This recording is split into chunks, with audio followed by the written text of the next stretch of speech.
محمد وعلى آل محمد كما تحب وترضى. بسم الله الرحمن الرحيم. عن أبي هريرة رضي الله تعالى عنه قال قال رسول الله صلى الله عليه وسلم: الدنيا سجن المؤمن وجنة الكافر. رواہ مسلم. حضرت ابو ہریرہ رضی اللہ تعالی عنہ سے روایت ہے، فرماتے ہیں کہ رسول اللہ صلی اللہ علیہ وسلم نے ارشاد فرمایا: دنیا مومن کے لیے قید خانہ ہے اور کافر کے لیے جنت ہے. اس حدیث میں اللہ کے رسول نے دنیا کی حیثیت ایک مومن کے لیے اور دنیا کی حیثیت ایک کافر کے لیے بیان فرمائی.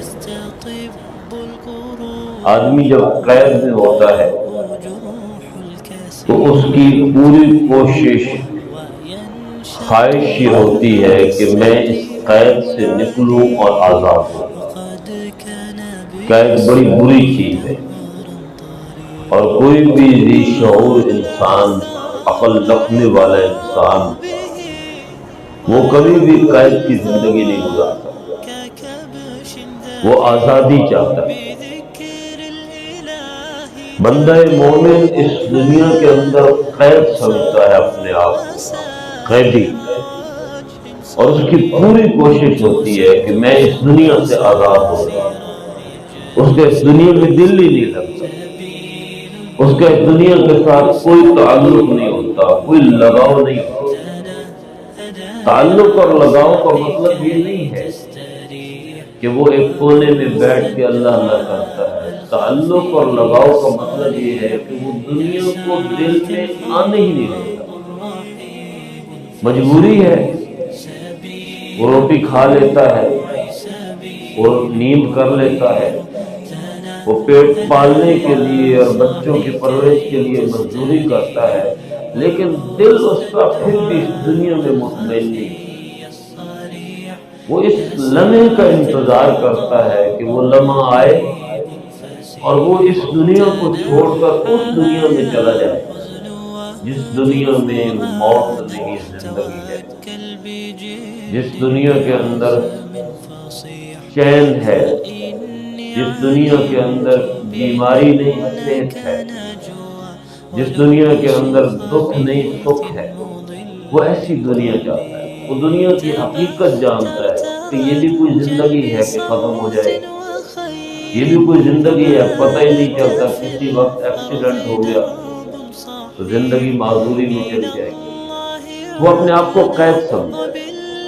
رسول اللہ صلی اللہ علیہ وسلم جا رہے تھے، ایک بکری کا بچہ مرا ہوا پڑا.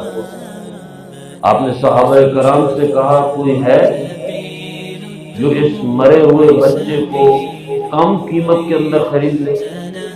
صحابہ کرام نے کہا یا رسول اللہ صلی اللہ علیہ وسلم، بھلا اس کو کون خریدے؟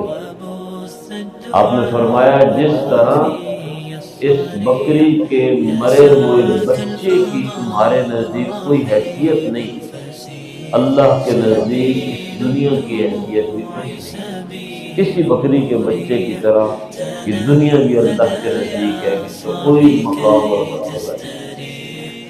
آپ نے دریا میں انگلی ڈالی اور انگلی پہ پانی کا ایک آدھ قطرہ لگا.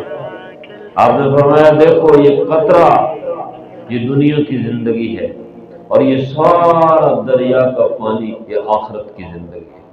یعنی وہ اتنی بڑی زندگی ہے.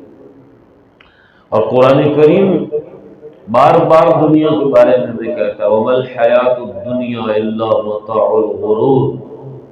دنیا کی زندگی سوائے دھوکے کے کچھ بھی نہیں. اعلموا انما الحیات الدنیا لعب ولہو وزینۃ وتفاخر بینکم وتکاثر فی الاموال والاولاد.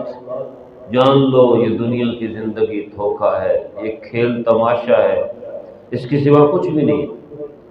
تو جس بندے کا دنیا میں دل لگ گیا ہے، دنیا میں پرسکون ہو گیا ہے، وہ یہ یاد رکھ لے کہ آخرت میں اس کے لیے کوئی ٹھکانہ نہیں ہے۔ اور کافر کے بارے میں فرمایا کہ وجنت الکافر، کافر کے لیے یہ دنیا جنت ہے، اس کا جانے کو دل ہی نہیں کرتا۔ وہ کہتا ہے شاید میں نے ہمیشہ یہی رہنا ہے، کبھی ایک مکان بنائے گا، کبھی دوسرا بنائے گا، کبھی تیسرا بنائے گا، ایک زمین خریدے گا، دوسری خریدے گا، تیسری خریدے گا، اسی کے اندر لگے گا، اتنا اکٹھا کرے گا جیسے ہمیشہ اس نے رہنا ہے۔ حتی زرتم المقابر، یہاں تک کہ قبر آ جاتی ہے۔ آخری بات قرآن کریم کی آیت ہے، یا ایتھا النفس المطمئنہ ارجعی الی ربک راضیۃ مرضیہ فادخلی فی عبادی وادخلی جنتی۔ یہ قید میں پڑا ہوا مومن جب اس کو آواز آتی ہے نا، اے نفس مطمئنہ ارجعی الی ربک، اپنے رب کی طرف لوٹا۔ موت کے وقت جب اس کو یہ صدا دی جاتی ہے تو اس کی خوشی کی کوئی انتہا نہیں ہوتی کہ وہ آزاد ہو گیا۔ بندہ مومن پہ جب موت آتی ہے تو اس کی موت کا مطلب ہے اس کو آزادی مل گئی، اب وہ آزاد ہو گیا اور وہ وہاں پہنچ گیا ہے جہاں اس نے جانا تھا، اپنے اللہ کے پاس۔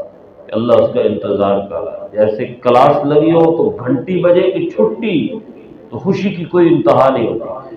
مومن کی موت کے وقت خوشی کی کوئی انتہا نہیں ہوتی، وہ اس عارضی دنیا کو چھوڑ کر ہمیشہ کی زندگی کے لیے جا رہا ہے۔ وآخر دعوانا ان الحمد للہ رب العالمین۔